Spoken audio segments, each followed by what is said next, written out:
얼마 전에 미국에서 나온 책인데요. 2018년에 출간된 책인데 한국에서는 그 이듬해 번역이 됐고요. The Laws of Human Nature라고 하는 책입니다.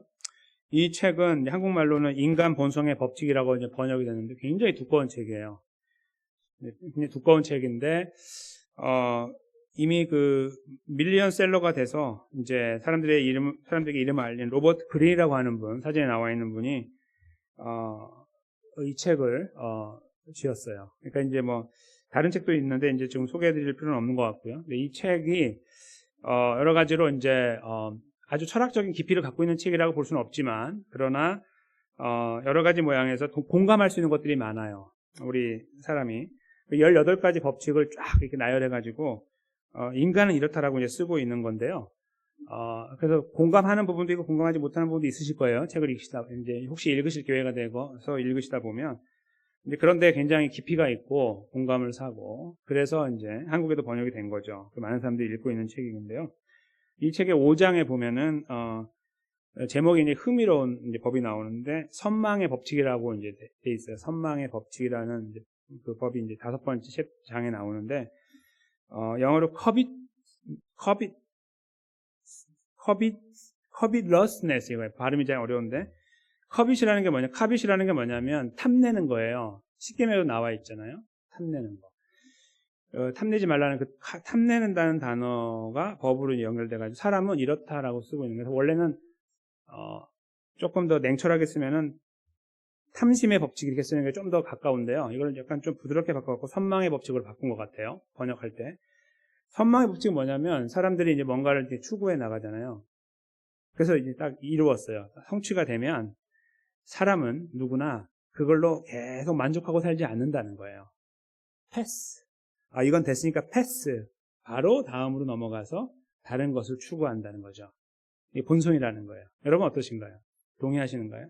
아니, 어느 정도 품고 만족할 수는 있겠지만 이미 만족하는 동안에 다른 것을 꿈꾸고 있는 거예요. 그래서 시간이 지나면 이 굉장히 소중했던 것들이 내 손에 딱 들어오는 순간에 이제는 이것은 관심 밖으로 밀려나고 다른 것들을 추구하게 나간다는 거예요. 완전히 우리가 이렇게 살지는 않지만, 그러나 잘 생각해 보시면 상당히 일리가 있는 내용이에요. 우리도 모르는 사이에 뭔가를 추구하고 사는데 이렇게 부정적으로 그렇게 갈 수가 있는 거예요. 이제 이 법칙에 대해서요, 이것을 부정적으로 보기보다는 긍정적으로 보는 경우도 생길 수 있는 게 뭐냐면, 사람은 한 자리에 안주하면 안 되잖아요. 여기 뭔가 이루었으면 그 다음으로 갈 수 있는 것들을 준비하고 또 가야지, 여기가 좋으니까 좋사오니 여기서 있으라고 그냥 가만히 있으면 자꾸 뒤로 밀리겠잖아요. 자꾸 이렇게 세상은 그렇게 돼 있으니까. 그거 어떻게 따라가느냐 또 중요하기도 한데요. 지금 여기서 말하고 있는 선망의 법칙은 그런 의미가 아니에요. 아무것도 하지 말라는 게 아니라 사람은 그렇다는 거예요. 그냥. 그래서 그것이 나에게 이미 주어져 어렵게 얻은 무언가에 대해서 만족하는 것들이 잠시뿐이고, 거기에서 그래서 잠시뿐이면 안 된다라고 말하고 싶은 거죠. 그 소중함을 기억해야 된다는 거예요. 하고자 하는 말이. 그렇게 인간은 되어 있다. 보편적으로 그렇게 살아가고 있다. 그렇게 이제 쓰고 있는 거예요. 사람들의 관계에도 그렇지만 이게 이제 만약 하나님과의 관계로 넘어왔을 땐 심각한 문제가 되겠죠. 오늘 제가 읽은 본문 속에 이제 그 부분을 제가 읽어 나가려고 그러는데요. 처음에는 사람들과의 관계 안에서 이 선망의 법칙이 작동하는 걸 보게 돼요. 오늘 본문에서 서로 간에. 그런 다음에 이것이 발전해서 하나님과 사람으로 관계에서 이렇게 발전되고 있는 것을 보게 됩니다. 그 본문을 읽다 보면은 저희들이 이렇게 밝은 소망을 찾아내기가 어려워요. 굉장히 어둡고 암울해요, 이 내용이. 그래서 이 내용을 읽고 나면은 입가심을 해야 될 것 같아요. 우리가 뭐 이렇게 음식이라고 생각하면 입가심, 좀 밝은 뭔가를 얻어야 될 것 같은 느낌이 들 정도로 굉장히 암울한 내용이에요.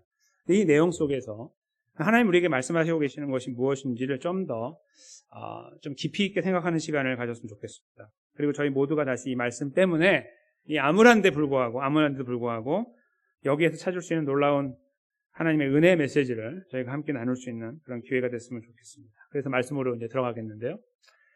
첫 번째 말씀 시작하자마자부터 이 선망의 법칙이 작동하는데요. 잠깐 보십시다. 이스라엘은 이미 삼켜졌은즉 이제 여러 나라 가운데 있는 것이 즐겨 쓰지 않은 아니하는 그릇같이 됐다. 이렇게 말씀을 하고 있죠. 여기 표현하고 있는 이스라엘은 이미 삼켜졌다는 말은 이제 아직은 호세아가 글을 쓰고 있으니까요. 글을 쓰는 동안은 망하지 않으니까 아직은 안 망한 거예요. 근데 하나님께서 이제 결심하신 내용을 말씀하고 있는 거죠. 이스라엘은 끝났다. 이런 말이죠. 그러니까 곧 조만간 망한다. 그런 말인데요. 삼켜졌다고 했을 때 망했기 때문에 여러 나라들이 있잖아요. 여러 나라들이 이스라엘을 어떻게 취급하냐면 즐겨 쓰지 아니하는 그릇. 정확하게 말하면 useless. 저게 영어 보이시죠?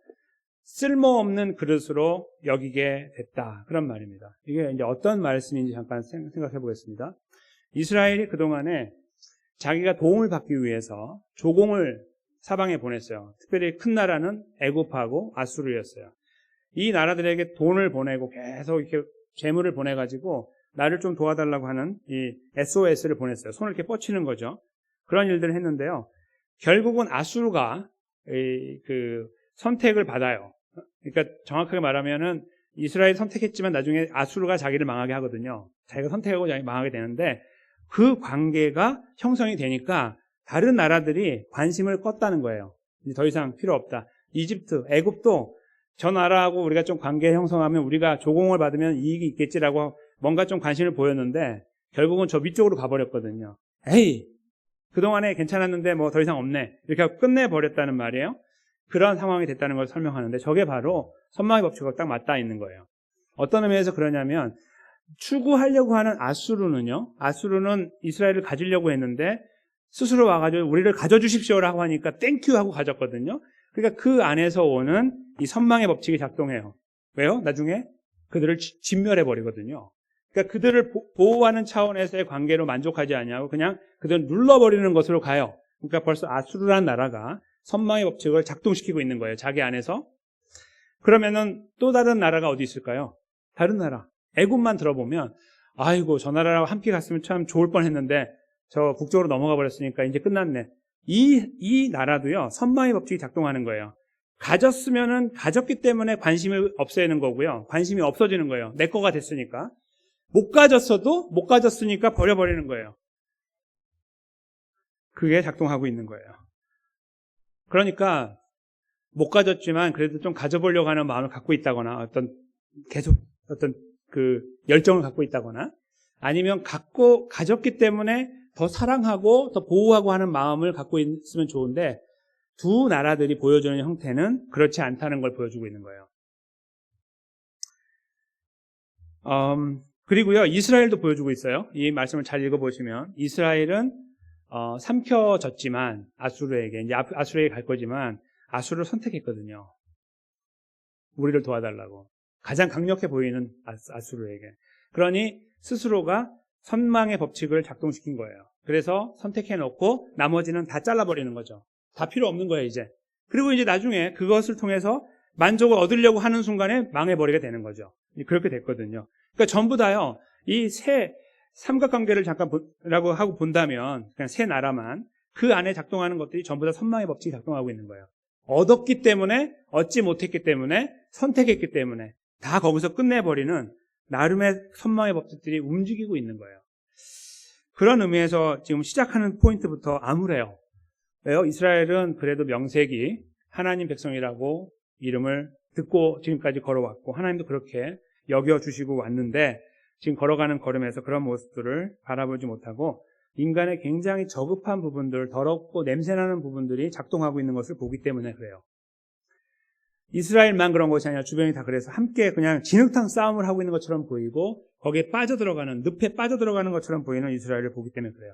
서로 가치가 있다 없다를 서로 평가하면서 가고 있기 때문에 그렇습니다.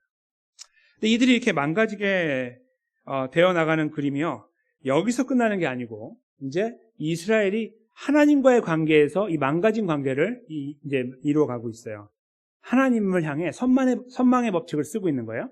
어떻게 쓰고 있는지 잠깐 보겠습니다. 그들이 홀로 떨어진 들나귀처럼 아수르로 갔고 도와달라고 에브라임이 값주고 사랑하는 자들을 얻었다.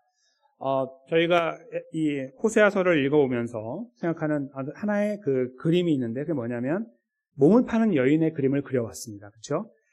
이스라엘, 북쪽 이스라엘 에브라임이라고 부르는 그 나라를 하나님께서 몸을 파는 여인처럼 여기고 그림을 그려오셨어요. 그림을 그린다고 하면.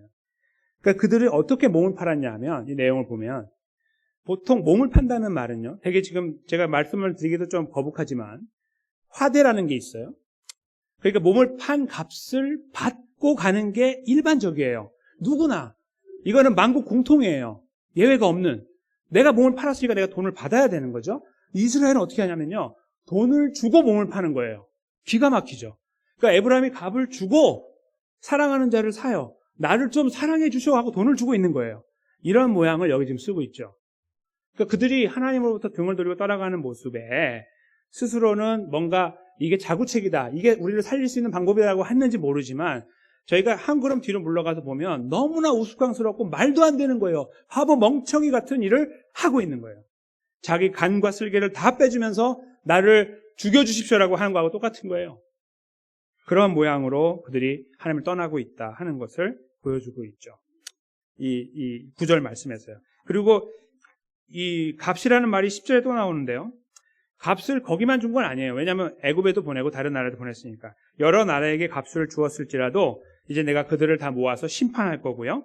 그리고 그 지도자의 임금이 지워준 짐으로 말미암아 쇠하기 시작하리라. 이 말은 좀 말이 어려운데 이런 말이에요. 뭐냐면 그 나라들과 관계를 형성하고 이제 재물을 보냈을 때 그들이 그래 그럼 우리도 한번 해볼까 하고 우리가 당신들을 도와줄게라고 하는 관계가 형성되면요 조공을 바치기 시작해야 돼요. 조공. 그러니까 관계만 형성되고 끝나는 게 아니라 이제 관계 형성되면 조공을 바치는데 이제 그 중에 아수르를 택한 거예요. 그러니까 아수르한테만 이제 바치면 되는데 그 결정하기 전에는 다른 나라도 계속 관계를 유지하는 거예요.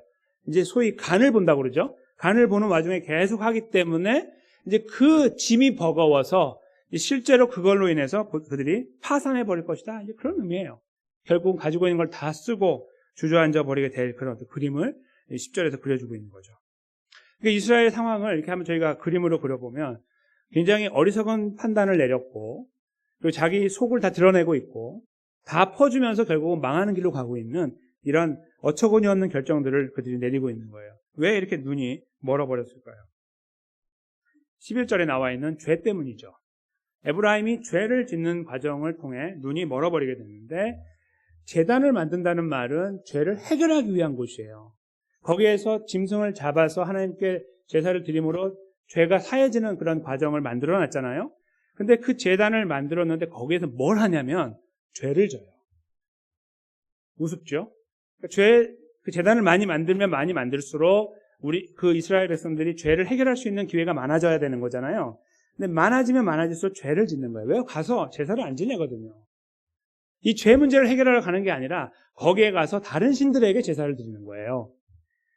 너무 어처구니 없는. 근데 그 죄가 그들 안에 깊이 배어 있음으로 하여 눈이 멀어버리고 인간적인 관계의 판단이 흐려지게 되면서 이런 길로 가고 있었다는 것을 말해주고 있는 거예요.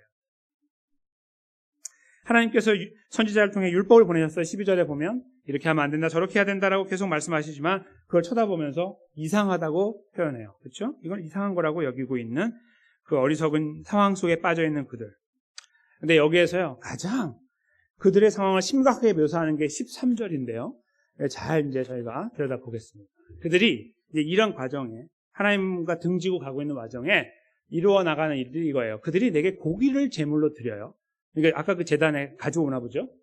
딱 드려요. 그런 다음에 먹는다고 돼 있죠. 그런데 여호와 하나님께서 그것을 기뻐하지 않는다고 딱 이제 잘라서 말씀하시는 거예요. 여기까지 잠깐 보시면 이게 지금 어떤 걸 말하냐면 저희 한국말에 제사보다 제밥에 관심이 있다는 표현이 있죠. 이게 딱 그걸 말하는 거예요. 이게 바로 그거예요. 그러니까 이 사람들이 고기를 짊어지고 오는데 왜 오냐면 먹으러 오는 거예요. 그러니까 제사는 짧게 5분 안에 끝내버리고 먹는 거 한 2시간 앉아서 딱 포도주하고 함께 먹으면서 고기 배 이렇게 부르게 한번 쫙 거하게 먹는 이거를 위해 오는 거예요. 그게 바로 여기 말씀의 포인트입니다. 그러니까 지금 번역이 그렇게 매끄럽게 되지 않아서 그런 의미를 살리지 못하지만 그 의미예요. 원래 말이 그거예요. 그러니까 이게 지금 이제 번역에 여러 가지가 있는데 한국의 표준 새번역의 번역을 보면 조금 더 의미가 이거보다는 안 돼요. 이렇게 돼 있어요. 희생제물을 좋아하여 짐승을 잡아서 제물로 바치지만 그들이 참으로 좋아하는 것은 먹는 고기를 따릅니다. 이거예요. 이게 제대로 번역한 거예요. 그러니까 그들이 와서 지금 이렇게 하나님과 등을 돌리고 관계를 형성하면서 뭔가 자기네 하고 있는 것처럼 보이나 잘못된 길로 가고 있는 이 와중에 그들이 하는 최종적인 행위가 뭐냐면 와서 하나님을 욕먹이는 거예요. 어떻게 해요? 제물을 드리는데 하나님께 야 빨리 끝내. 자 빨리 끝냈어? 그러면 빨리 구워. 이러고 먹는 거에 집중하고 있는 거예요. 그러니까 하나님을 향해서 하나님 우리가 잘못했습니다. 우리가 왜 이렇게 자꾸 잘못된 길로 가는지 모르겠습니다. 이런 것들을 느끼면서 드리는 제사가 아니라 거기서 죄를 짓는 제사를 드리는데 그 내용을 들여다보니까 와서 먹는 거에 집중하고 있는 거예요. 하나님은 안중에도 없고 그냥 와서 어차피 거기서 고기 구워 먹는 곳이니까 잘 구워서 먹고 만족하는 곳에 있다는 거죠. 이것이 당시 이스라엘 백성들이 지금 망하는 길로 가고 있는 그들에게 주어진 현상을 잘 표현하고 있는 내용입니다. 이것을 바라보시는 하나님께서 얼마나 마음이 아프셨겠습니까?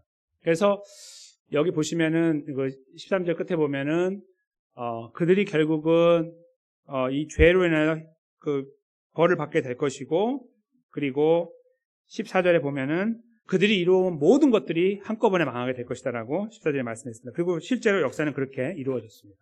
다 망가졌어요. 다 부서졌어요. 멋진 성전이고 다 없어지고 유다에도 여기 지금 이스라엘뿐만 아니라 유다까지 포함하고 있거든요. 유다는 견고한 성이라고 되어 있잖아요. 두 번째 줄에 그것까지 다 해가지고 하나님은 그들을 나중에 멸망시키게 되죠. 하나님의 진노를 분명하게 보여주시게 돼요. 그래서 그 내용을 저희가 이제 이렇게 읽으면 여기에서 희망을 찾는 내용을 보기가 어려워요. 그리고 이런 것만 보는 거예요.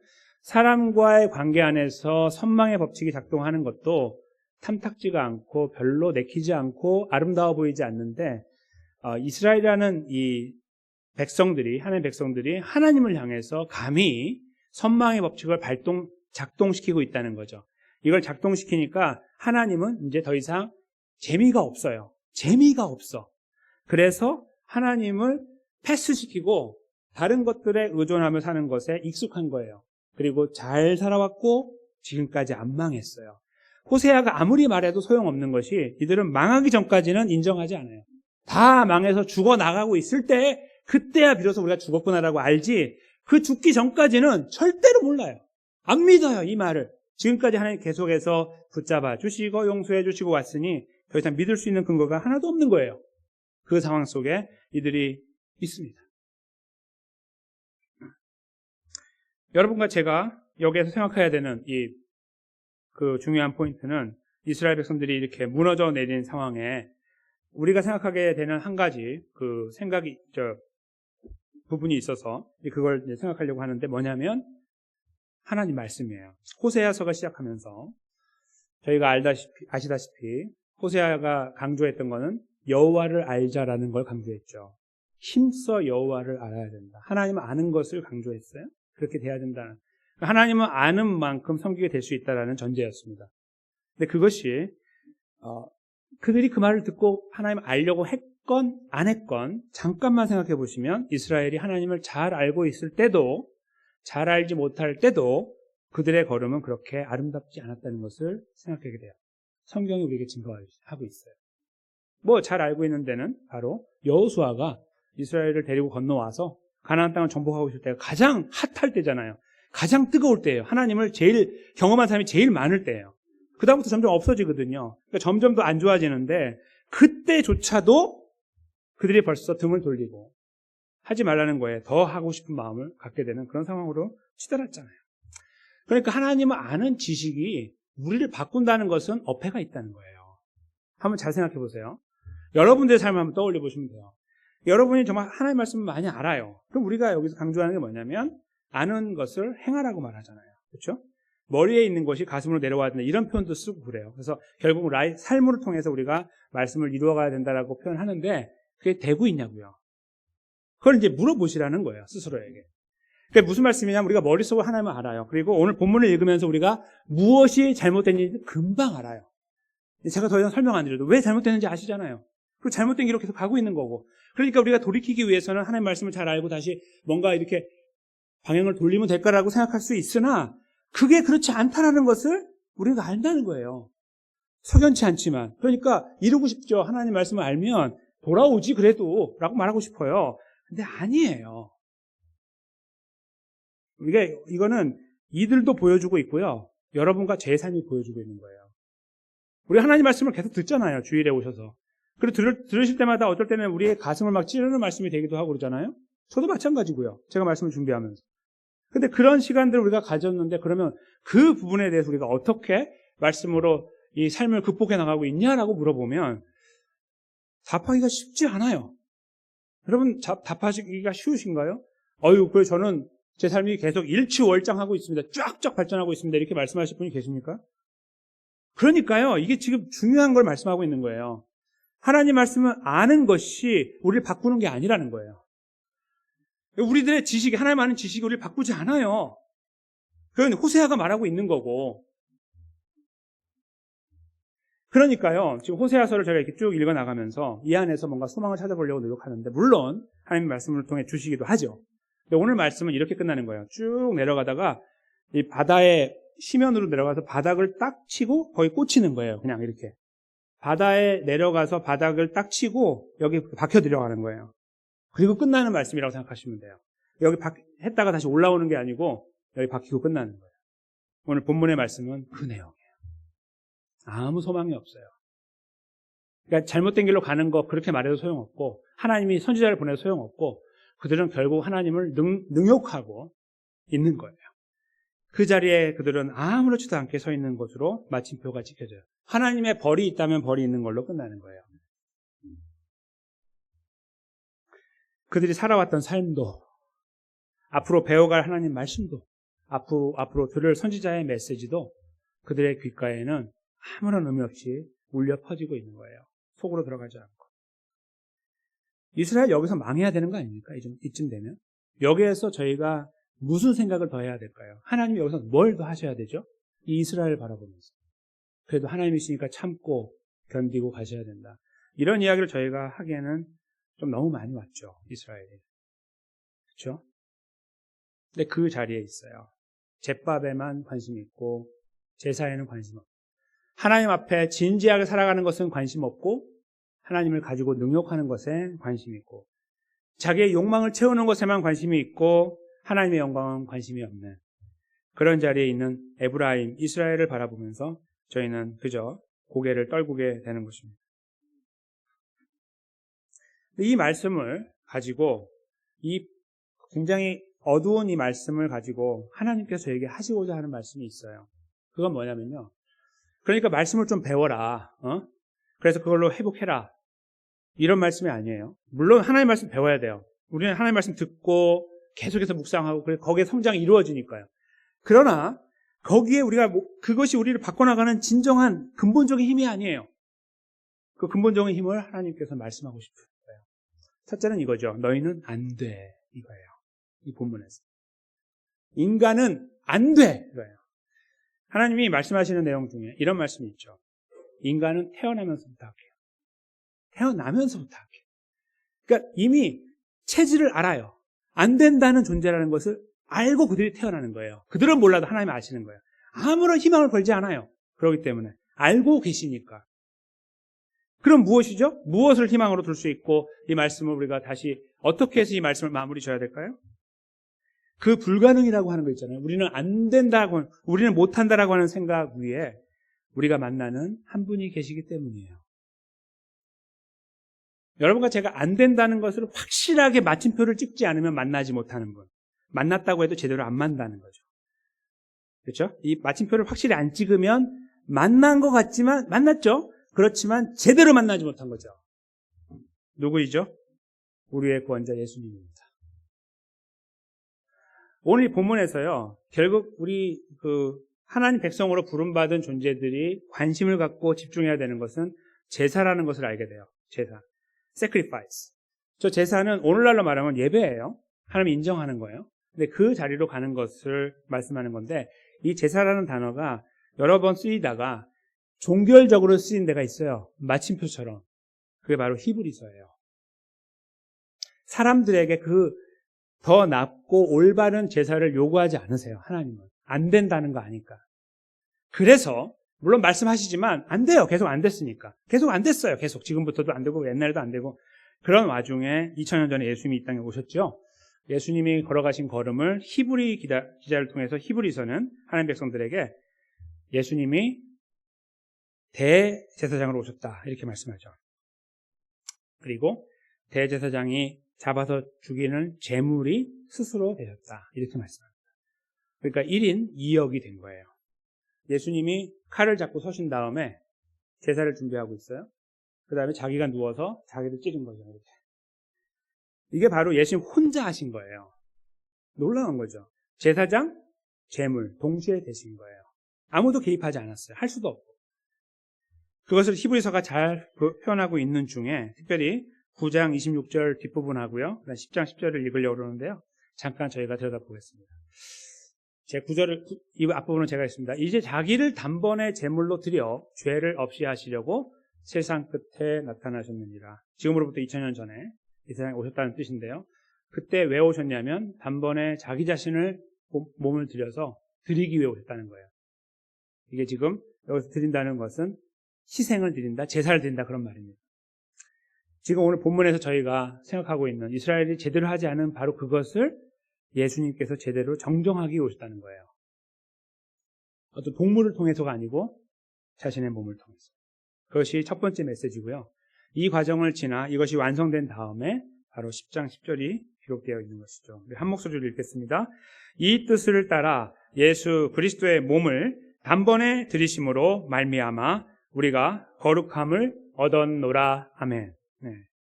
단번에라는 말은 더 이상 두 번이 필요 없다는 특별한 그리스 말의 표현이에요. 그냥 한 번만 하면 되는. 더 이상 다시는 할 필요가 없는 거예요. 아니, 그래도 한 번 더 할 필요가 없을까요? 그런 말이 필요가 없는 말이에요. 한국말은 단번에라는 말은 꼭 그거 아니거든요. 근데 저 말은 그거예요. 더 이상 필요 없는 거. 예수님의 몸을 완전히 한 번으로 끝내신 거예요. 들여가지고. 그래서 우리가 거룩함을 얻게 됐다는 말이죠. 그러니까 저희들에게요, 이 메시지가 오늘 본문의 말씀을 주는 건 이겁니다. 인간 이스라엘이 또 그 사람들의 모임이었던 그들, 하나님의 은혜를 입었던 그들이 결국에 하나님을 알건 모르건 그들이 이루어가는 걸음의 이 행태를 보면, 걸음을 보면, 이 걸음을 보면 하나님을 만족스럽게 하고 하나님께 기쁨을 줄 수 있는 것을 이루지 못한다. 이걸 쓰고 있는 거예요. 바닥으로 쭉 내려가서 끝나는. 저희들의 마음을 암울하게 만드는 것으로 이 본문은 마무리를 하고 있는데, 우리가 히브리서 말씀을 넘어와서 오늘 이 제사라는 단어 때문에 다시 말씀하고 있는 제사 이야기를 찾아서 히브리서로 와서 그 말씀을 다시 읽어내면 우리는 완전히 다른 이야기를 읽게 된다는 거예요. 여러분과 제가요, 노력을 통해서, 새로운 마음가짐을 통해서, 그 제사 그 음식에만 너무 관심 갖지 말고 하나님께도 관심을 가져. 이렇게 아량을 가지고 하나님을 대하라는 말이 아니에요. 하나님 그렇게 하면 진짜 하나님 너무 마음 아프시죠. 그렇죠? 무슨 우리가 아량을 드립니까? 드리지도 못하지만. 그게 아니고 더 나아가서 하나님 앞에 그 정직하게 해야 되니까 우리가 합시다라는 그런 어떤 열정을 함께 표현하고 있는 것도 아니에요. 그냥 안 되는데 어떻게 하겠다는 거야. 그 말이에요. 안 돼. 이거예요. 근데 되게 하셨어. 그거예요. 우리가 안 되는데 되게 하셨다는 거예요. 하나님께서. 우리가 드려야 되는 제사, 진실된 제사, 죄 문제를 해결하는 제사, 하나님 백성답게 살아가는 삶, 이 부분을 말하고 있는 제사로의 걸음은 여러분과 제가 정신을 바짝 차리는 가운데 이루어 나가는 것이 결코 아닙니다.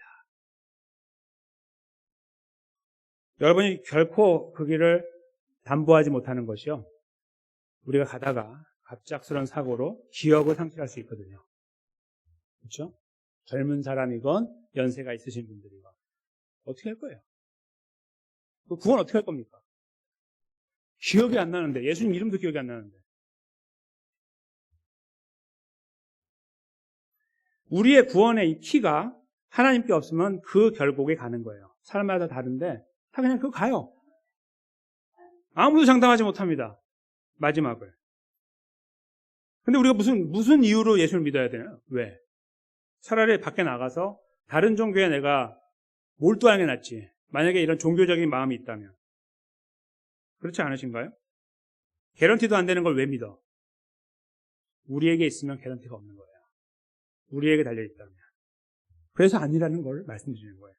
그리고 하나님께서 그 완전한 제사를 우리에게 요구하는 것처럼 보이나 결국 안 된다는 것을 아시는 하나님이 예수님을 보내신 거예요. 그리고 이 제사를 완성해 버리신 거예요. 더 이상 거론하지 마, 그거는. 거론하지 마. 이렇게 만드신 거예요. 완성됐으니까. 이것이 바로 우리의 구원자 예수님께서 이루신 일입니다.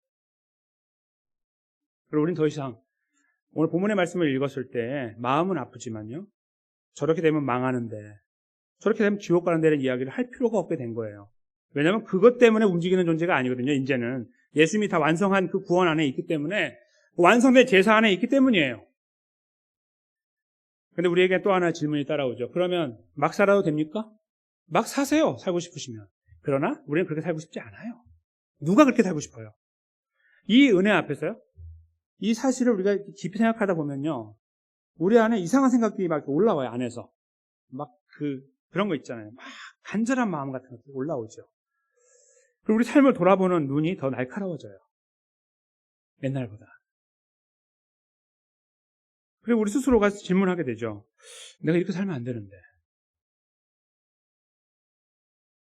호세아 말씀이 그렇게 말하고 있으니까가 아니고요. 이 말씀은 우리에게 아무것도 아니라는 걸 보여주시는 말씀이고, 결국 안 된다는 거. 예수님이 이루셨다는 것을 우리가 아는 순간에 우리가 이러면 안 된다는 생각이 나와요. 그래서 다시 한번 거기서 나오는 아름다운 생각은 뭐냐면 다시 제사로 가는 거예요. 제밥에서 제사로. 즉 오늘 내가 내 삶에서 하나님 앞에 나가서 제사, 올바른 성도의 삶, 하나님 백성의 삶을 잘 이루지 못한다고 해도, 나는 여전히 계속해서 나 자신의 욕심을 채우려고 주님을 붙잡고 있는지 모른다고 해도 그 사실을 다 인정하면서 이 불가능성을 보면서 거기서 주님께 가는 거예요. 불쌍히 여겨달라고. 거기에 안주하지 않아요. 이루신 구원이니까 다 끝났네. 이제는 이렇게 살지라고 우리가 말할 수가 없는 거예요. 그 누구도 정신이, 적어도 기본적인 정신을 갖고 있다면, 적어서 어린아이 정도의 지식을 갖고 있다면 우리는 거기에 서게 되는 거예요. 하나님 백성으로서의 삶에 대한 진지한 고민들이죠. 나는 어쩌면 이 선망의 법칙에 매몰되어 살아가고 있는지도 몰라요. 그것을 버려야 되는 것 맞고 건강하게 하나님의 백성으로 사는 것도 맞는데 안 돼요. 안 돼요. 여러분 됩니까? 확신하세요? 안 돼요. 절대로 안 됩니다. 그래서 예수님이 오신 거예요. 우리가 못해요. 완성된 거예요. 그래서 우리는 거기서 감사함으로 시작하는 거예요. 다시 시작하는 거예요. 오늘 넘어지면 또 시작하는 거예요. 그게 성도의 파워예요.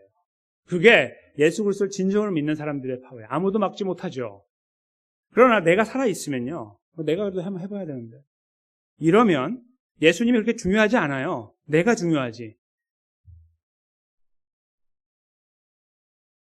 그러면 그 무너진 자리에서 완전히 땅으로 파고 들어가 버리죠.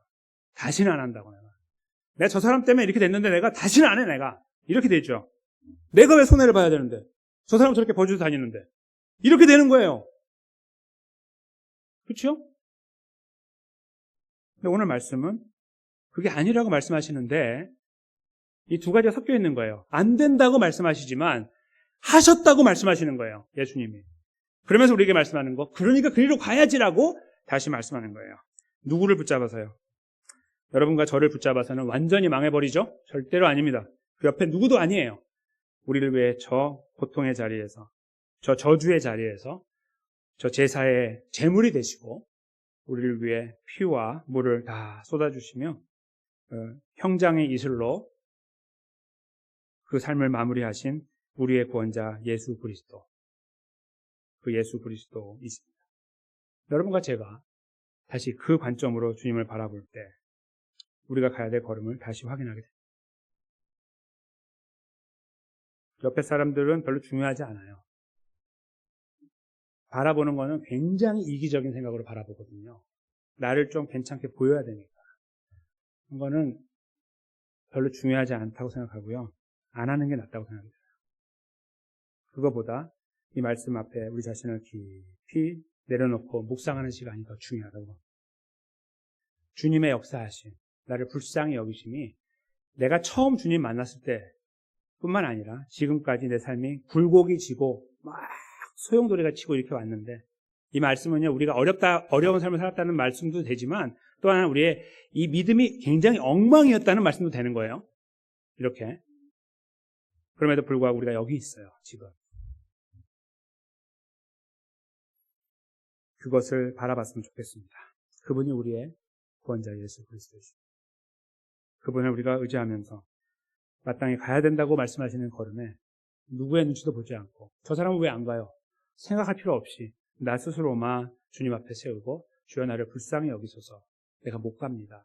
나를 도우소서. 내가 못 갑니다. 나를 도우소서. 계속 이 기도 가운데 우리들의 걸음을 맡겨드리고 우리가 마땅히 걸어가야 될 하나님의 백성의 자리에 여기 계신 한 분 한 분이 묵직하게 진중하게 세워져서 주님을 기쁘시게 하는 걸음의 자리로 아름답게 세워져 나가게 되시기를 예수님의 이름으로 간절히 축원합니다.